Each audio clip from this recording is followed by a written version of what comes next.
Well, for me, the Oak Cliff Super Bowl is something that started in Pee Wee for me.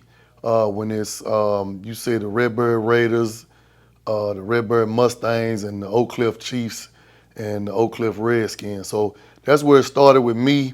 Once it got to Kimball and Carter, when I was here, it wasn't called the Oak Cliff Super Bowl. It was just called the Carter and Kimball game. But once Kimball started beating Carter a couple of times, it got serious. And then I think when they moved to the Cotton Bowl, somebody started naming it the Oak Cliff Super Bowl because there was so many people there. From a coach's perspective, it's a little bit different because I'm on the other side of it. Like I said, I played against Carter all through high school, but as a coach, it's just a different game for me, the same type of game for me because I'm not participating, but I still want to beat them just as bad as I did as a player. Kimball has a lot of a rich tradition in basketball, not so much as football. 91, 92, 93, 94, Kimball picked it up in football, and then it had like a drop off. Kimball has always been a solid football team, but never have took that leap and made it to the semifinals or the state championship game. I think everybody is friends, so the community will come together and the community will talk noise back and forth, and the community will be able to come together. It's families that go to Kimball, families that go to Carter, and it is just a rivalry, a fun rivalry that sometimes people take a little too serious. I think it's going to be a great game. I think that we will prevail, but I think it'll be a great game. It was a great game last year, and I think it'll be the same thing this year, and the crowd will be very entertained.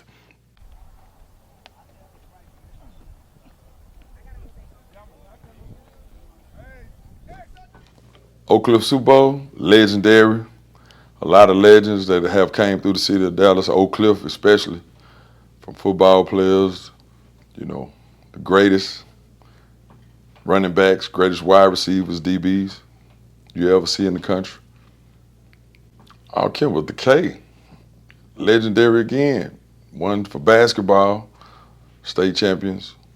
A lot of great talent throughout the years, great coaches.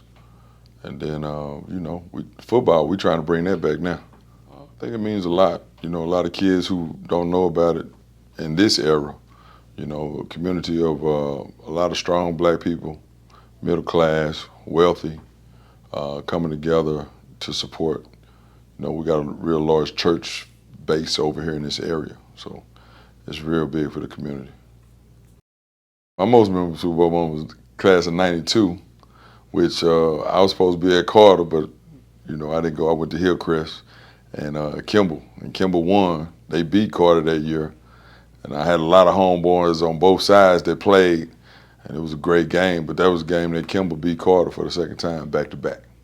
My prediction for this game is for us to win, and win, in good favor. But I'm expecting a lot of great plays, from the secondary, being that I'm a secondary coach. And I want guys to make plays, and we're going to have fun doing it. Party at Thibodeau's afterwards.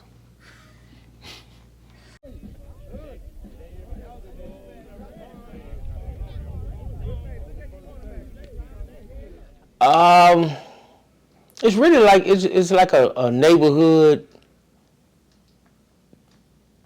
backyard football game. It's like back when we came up, it was like your neighborhood against our neighborhood. If you remember, I don't know, back in the day, man, we used to everybody in our block would go play the next block. We would all go get the same white T-shirts and print our number on the back and stuff like that. So when you think of the Oak Cliff Super Bowl, you think it's my block against your block. It's just a neighborhood football game. In one word, I think it's tradition. They deep. They have a deep history. A lot of NFL players, a lot of college players.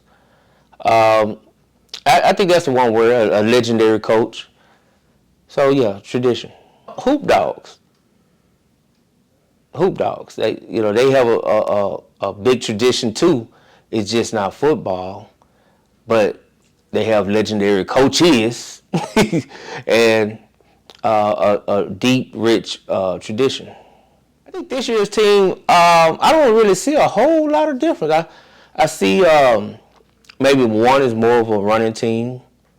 That'd be Carter because they have a great running back. And I think Kimball has a very dynamic quarterback with dynamic receivers. So I think it's a little bit, it's almost going to be a contrast of styles where you're going to have the throwing team meets the running team, and I think they both got playmakers on defense. You know, this game for the community means a lot in this day and time because I feel like we haven't had anything to really bring us together, or these two communities together, you know. So I think this might be the first time in a while that both teams has high expectations. I expect both these teams to make the playoffs. I expect both these teams to compete for the district title. So I think this is an important game for the community because this is the first time in a while that both teams have high expectations and just bring the pride out. Spencer Gilbert, I think he's very energetic. I think he's very good motivator. I think he's a smart man. I think he comes from a really good coaching tree, coming from Chris Gilbert. So I think he's a good man for the job, and we're just gonna see. He just need to bring it on home. Coach Bam is a great guy, number one, and I just think he's a great coach. He's more of a player's coach, and he's at home. That's the difference between Spencer Gilbert. Bam is at home, so he's more of a hometown hero coming home to right the ship. So I think he's actually the perfect guy for this job at this time, and that's why we're seeing the changes that we are seeing. I don't know. Actually, I predict somebody gonna win.